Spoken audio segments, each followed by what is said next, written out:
नमस्कार, मेरा नाम ज्ञानेश्वर है और आप देख रहे हैं लाइव फिटनेस।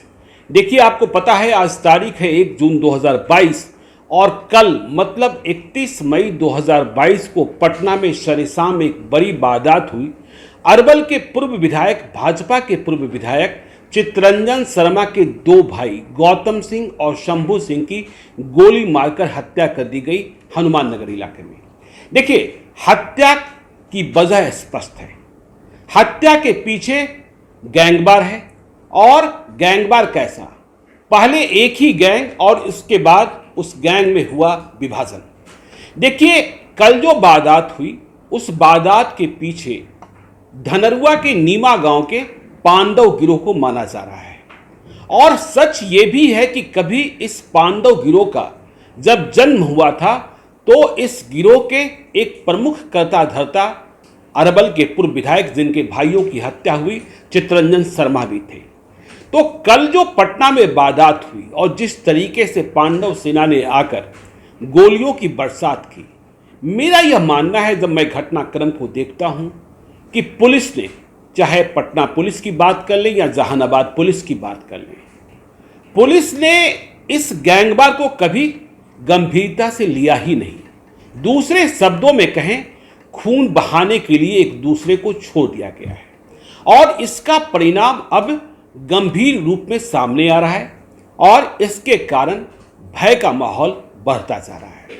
देखिए, खबर यह है कि जो नीमा गांव है, जहां दोनों ही जो आपस में लड़ रहे हैं, गोलियां बरसा रहे हैं, एक दूसरे को मार रहे हैं, उस गांव में आम लोगों का जीना मुहाल होता जा रहा है।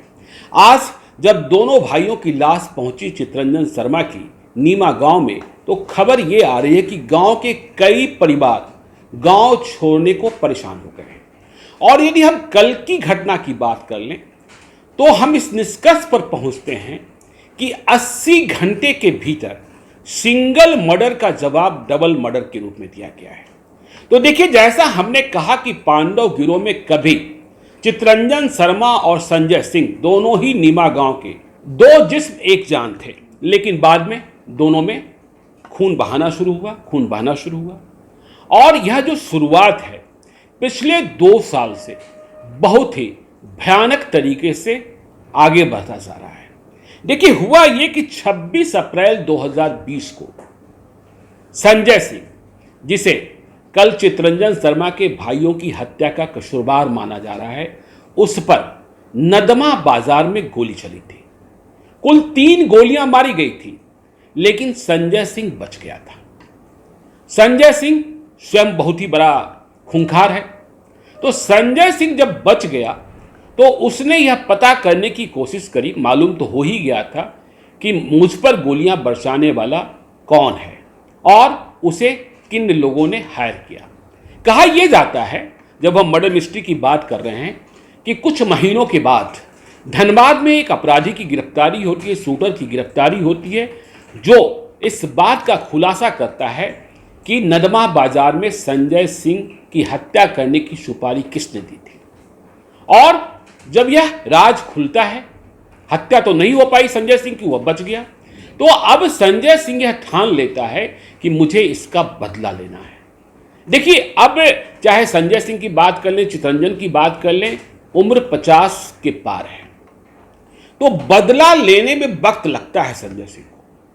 और संजय सिंह 26 अप्रैल 2020 की तारीख को, जो दिन था जिस दिन उस पर गोली चली थी, उसका बदला 2 साल बाद 26 अप्रैल 2022 को लेता है।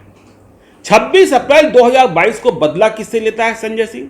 संजय सिंह बदला लेता है अपने ही गांव, नीमा गांव, जहां के चितरंजन शर्मा भी रहने वाले हैं। नीमा गांव के ही अभिराम शर्मा, जो जहानाबाद में होटल चला रहे थे, जिन्होंने जहानाबाद में मैरिज हॉल बनाया था, अभिराम शर्मा की सुबह सुबह हत्या कर दी जाती है। अभिराम शर्मा की हत्या करने के लिए जो शूटर हैं, सुबह काट देने के बहाने पहुंचते हैं और उन्हें गोलियों से भूनकर चल देते हैं। ठीक उसी वक्त में अभिराम शर्मा के भतीजे दिनेश शर्मा की हत्या कर दी जाती है मसौरी में, जब वे दुकान खोल रहे होते हैं। तो ये दिनेश शर्मा और अभिराम शर्मा दोनों के बारे में यह कहा जाता है कि ये चित्तरंजन शर्मा के साथ थे। देखिए, अब हत्या हो जाती है अभिराम शर्मा की और दिनेश शर्मा की, चाचा भतीजा। खौफ कितना है कि जब अभिराम शर्मा की हत्या होती है जहानाबाद में, गैंगवार पता है अभिराम शर्मा के बेटे गौतम अपराधियों को नामजद तक करने का साहस नहीं जुटा पाते। हाँ, जो मसौरी में हत्या हुई दिनेश शर्मा की, उस मसले में नामजद अभियुक्त बनाए जाते हैं नीमा गांव के, मतलब पांडव गिरोह के मुखिया, मौजूदा मुखिया संजय सिंह, उनके भाई रंजय सिंह उर्फ धनंजय सिंह को, शिव रमन उर्फ छोटू को, राकेश कुमार उर्फ सुग्गा को, सुधीर कुमार और इसके साथ छोटू कुमार उर्फ छोटे को। देखिए, हमने क्यों कहा कि पुलिस की जो शैली है, पुलिस ने छोड़ दिया है पांडव गिरोह को आपस में लड़ने को, खून बहने और बहाने देने को। तो ये जो 26 अप्रैल को कांड हुआ, इसका कोई भी नामजद अभियुक्त गिरफ्तार नहीं किया जाता है। न पटना पुलिस कर पाती है, न जहानाबाद पुलिस कर पाती है। इस बीच दानापुर की एक हत्या के मामले में एक अपराधी गिरफ्तार होता है जो सुपारी किलर है।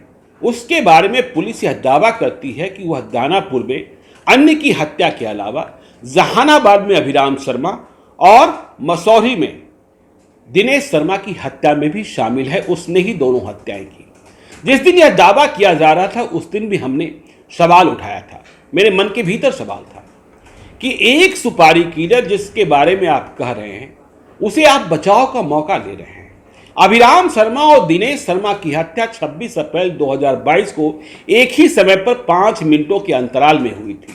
जहानाबाद और मसौरी की दूरी 5 मिनटों में पूरी नहीं की जा सकती है।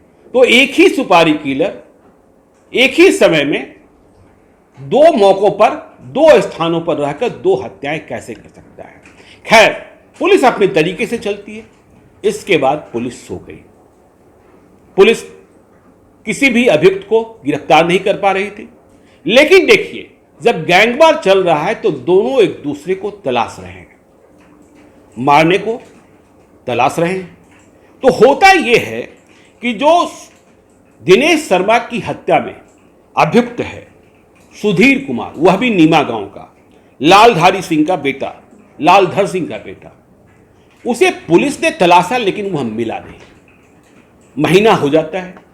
26 अप्रैल 2022 को घटना घटती है। 26 मई 2022 को 30 दिन पूरे होते हैं। पुलिस को सुधीर नहीं मिलता है। पुलिस ने सुधीर को तलाशने के लिए सुधीर के भाई रिंकू को भी हिरासत में रखा 7 दिनों तक, लेकिन रिंकू से भी सुधीर का ठिकाना नहीं मालूम हो सका। आखिर में पुलिस रिंकू को छोड़ देती है।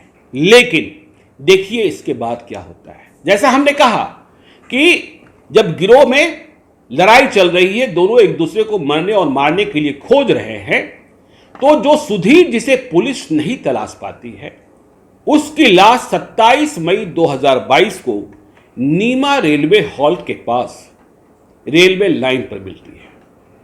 पुलिस यह कहती है कि लाश की जो अवस्था है वह इस बात की गवाही दे रही है कि ट्रेन से कटकर मौत हुई है। लेकिन परिजन साफ साफ कहते हैं, सुधीर के परिजन, मतलब दिनेश शर्मा हत्याकांड के अभियुक्त सुधीर के परिजन, कि मौत जो है ट्रेन से कटकर नहीं हुई है, लाश को हत्या करने के बाद रेलवे ट्रैक पर फेंका गया है। पुलिस जो है मामले की लिपापोती करने में लगी है।